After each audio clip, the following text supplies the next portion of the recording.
সারাদিন পর কতটা শান্তি, হাজারো ব্যস্ততার মাঝে কতটা যে শান্তি অ্যাকচুয়ালি অনুভব করা যায়, সেটা এমন একটি নদীর মাঝখান দিয়ে বোটে করে যাওয়া। এই মুহূর্তগুলো যে কতটা সৌন্দর্যময় এবং কারা কারা অনুভব করেন আমাকে কমেন্ট করে জানাবেন। আর এটা অ্যাকচুয়ালি আমি যে নদীটা পার করছি এটা সুন্দরবনের শেষ সীমান্তে, আমরাবতী থেকে যেটা রানীগড় কিয়াটা পারাপারি হয়। আমি এখন বর্তমানে কিয়াতে বসে আছি। তো আপনারা কারা কারা এখানে এসেছেন কমেন্ট করবেন। এমন একটি প্রকৃতি যে মানুষকে কতটা আনন্দও দিতে পারে।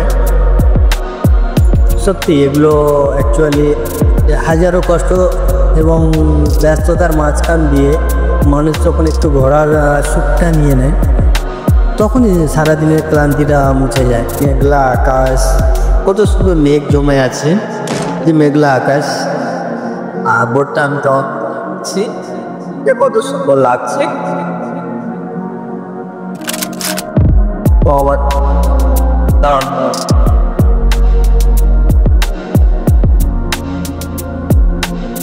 আপনি হাজার হাজার টাকা দিয়ে এমন শান্তি হয়তো খুঁজে পাবে না, যে এই এলাকা চারিদিকে যে জলের ঢেউয়ের শব্দ, পাখিদের গান, এমন সুন্দর মেঘলা আকাশের নিচে বসে থাকা এবং যে কতটা আনন্দ ফিল, এই যে হাওয়াটা সব, এটা কোনো এসির হাওয়া নয়, এটা কোনো পাখার হাওয়া নয়, এটা প্রকৃতির এক সৌন্দর্যময়।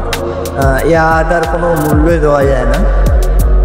যে হাওয়াটা গায়ে স্পর্শ করলে হৃদয় থেকে একটা আলাদা অনুভূতি সৃষ্টি করে। কেমন এক হাওয়া, তো সুন্দর প্রকৃতির হাওয়া, সূর্য ঠিক শেষ নদী